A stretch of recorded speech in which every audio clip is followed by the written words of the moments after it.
The silver tiger king episode 48 की शुरुआत होती है तो यूबुजू अपने आंटी और उस गोस्ट से कहती हैं कि हमने सिल्वर टाइगर किंग को जो मार्डियस पेंटिंग दिया था उसे वो कभी नहीं समझ सकता। वह कहती है कि मैं वो पेंटिंग वापस ले आऊंगी जिससे वह अपने आप पर बहुत शर्मिंदा होगा। वह कहती है कि जब उसे पता चलेगा कि उसकी पेंटिंग तो खो चुकी है और साथ साथ वो 6 दिन के अंदर हार जाएगा तो वह उस समय बहुत नर्वस होगा। यूबुजू अब उस गोस्ट को वांग फेंग के पास से वो पेंटिंग लाने को कहती है। अब उस गोस्ट के जाने के बाद यूबुजू की आंटी सोचती है कि मैं नहीं मानती कि वांग फेंग उस पेंटिंग को समझ पाएगा। दरअसल उसी पेंटिंग से वांग फेंग को वो अदृश्य टेक्निक सीखनी होती है और साथ में उसे यूबुजू का वो चैलेंज भी पूरा करना होता है। इधर सिल्वर टाइगर किंग अपने रूम में बैठा होता है और कहता है कि इस पेंटिंग की मार्शल गॉड स्किल बहुत ही कठिन है जिसे मैं तो आसान समझ रहा था। वह कहता है कि लगता है कि इस पेंटिंग की मार्शल स्किल मेरी नॉलेज से कहीं ज्यादा है। तभी सिल्वर टाइगर किंग को उस पेंटिंग में एक टाइगर दहाड़ता हुआ दिखाई देता है जो कि बिल्कुल उसके पीछे होता है। वह कहता है कि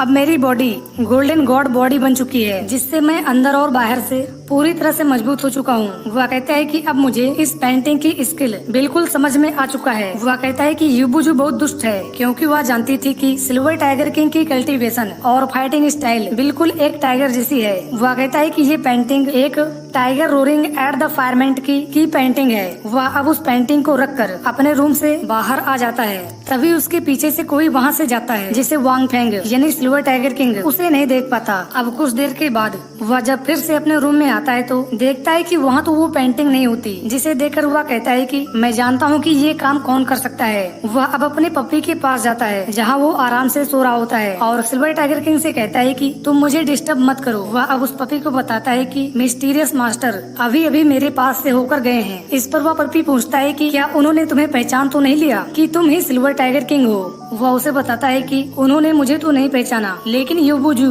वो मार्शल स्किल समझने के लिए मुझसे कम्पीट कर रही है। वह उसे बताता है कि उसने मुझे टाइगर रोरिंग एट द फायरमेंट की पेंटिंग दी थी जिसे कि वह खुद नहीं समझ सकती। वह कहता है कि अगर मैं इस पेंटिंग की स्किल समझ गया तो मैं ये उसका वो चैलेंज जीत जाऊंगा। वह बताता है कि मैं ये चैलेंज ना जीतूं इसलिए उसने ये पेंटिंग चुराने के लिए अपने आदमी को भेजा था। वह कहता है लेकिन उसने ऐसा करके बहुत बड़ी गलती की है क्योंकि उसे नहीं पता कि मैं वो पेंटिंग समझ चुका हूँ।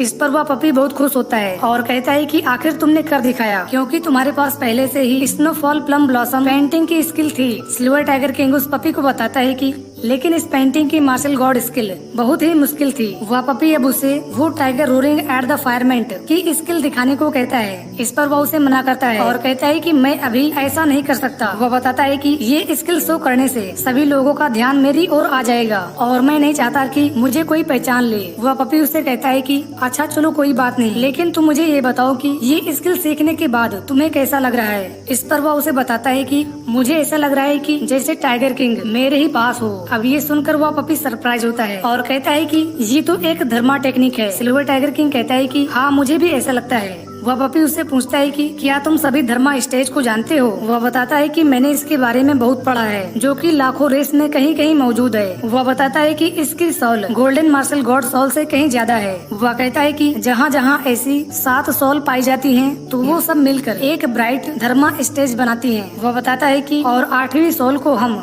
डार्क स्काई स्टेज बोलते हैं। वह पपी उसे बताता है कि मुझे भी इसके बारे में थोड़ा बहुत पता है क्योंकि मैं भी तो एक एक्वा किलिन हूँ। वह पपी कहता है कि तुम्हें धर्मा स्टेज के बारे में सब कुछ पता है। वह बताता है कि गोल्डन मार्शल गॉड सॉल इस ब्राइट धर्मा टेक्निक के आगे कुछ भी नहीं है। वह कहता है कि अब तो तुम इस टेक्निक से और भी ज्यादा पावरफुल हो जाओगे। सिल्वर टाइगर किंग कहता है कि उधर डेमन और वार्मेंगर हमारे खिलाफ प्लान बना रहे हैं और इधर मैं उनके लिए अपनी धर्मा टेक्निक लेकर बिल्कुल तैयार हूँ। वह उस पपी को बताता है कि अब मैं चुपचाप लिंगसियान सिटी चला जाऊंगा तो तुम ओल्ड प्रिंसिपल को प्रोटेक्ट करोगे और साथ साथ में तुम हुआंगजिन एकेडमी को भी प्रोटेक्ट करोगे। वह पपी कहता है कि हाँ मैं बिल्कुल ऐसा ही करूँगा। सिल्वर टाइगर किंग अब अपने लाइटनिंग हॉर्स पर बैठकर लिंगसियान सिटी की ओर निकल जाता है। इधर वह गोस्ट वो पेंटिंग लेकर यूबुजू के पास आता है तो वह उससे पूछती है कि तुमने आने में इतनी देरी क्यों कर दी। इस पर वह गोस्ट उसे बताता है कि ह्यूमन ओल्ड मास्टर ने मुझे देख लिया और वो अब अपनी एकेडमी के चारों ओर सुरक्षा और भी बढ़ा देंगे। वह गोस्ट वो पेंटिंग यूबुजू को देता है। यूबुजू की आंटी कहती है कि हमारा ये प्लान सक्सेसफुल रहा।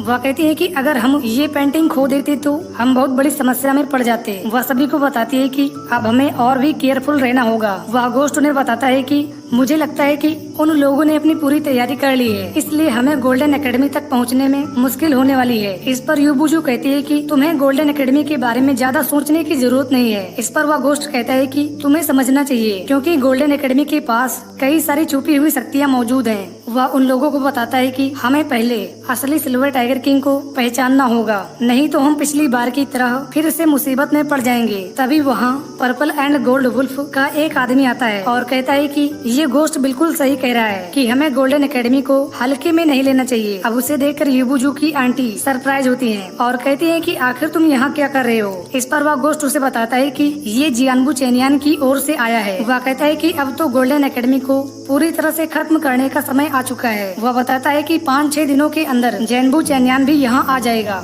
जिससे गोल्डन एकेडमी के साथ साथ पूरा ह्यूमन क्लैन भी खत्म हो जाएगा। अब इधर हम कुछ लोगों को देखते हैं। दरअसल यहाँ ये लोग जैनबू चेनियान से डील करने के लिए जा रहे होते हैं। अब उसमें से एक लड़का कहता है कि अगर हम जैनबू चेनियान के साथ डील नहीं कर पाए तो ये हमारे लिए बहुत बुरा होगा। इस पर दूसरा कहता है कि तुम्हें चिंता करने की जरूरत नहीं है, क्योंकि वो बहुत स्ट्रॉन्ग है और साथ में उसके पास गोल्डन डिवाइन पावर भी है। वह बताता है कि गोल्डन क्राउ के खत्म होने के बाद वो ही सिर्फ अकेला बचा है। वह कहता है कि अब उसके आने से डेमन क्लैन वालों को बहुत फायदा होगा। वह कहता है कि जैनबू चेनियान इतना गरीब भी नहीं है, लेकिन फिर भी हम लोग उसके लिए बहुत सारा पैसा ले जा रहे हैं। वह आदमी बताता है कि इस समय डेमन और वार्मेंगर भी जैनबू चेनियान के साथ हो गए हैं, इसलिए ह्यूमन क्लैन वाले पहले से काफी डरे हुए हैं, जिससे उन्होंने तो अपनी गोल्डन एकेडमी का सारा दरवाजा ही बंद कर लिया है। वह कहता है कि अब तो इन तीनों के आने पर इससे वह अपने आप पर बहुत शर्मिंदा होगा। वह कहती है कि जब उसे पता चलेगा कि उसकी पेंटिंग तो हो चुकी है और साथ साथ वो 6 दिन के अंदर हार जाएगा, तो वह उस समय बहुत नर्वस होगा। यूजू उस गोश्त को वांग फेंग के पास से वो पेंटिंग लाने को कहती है। अब उस गोश्त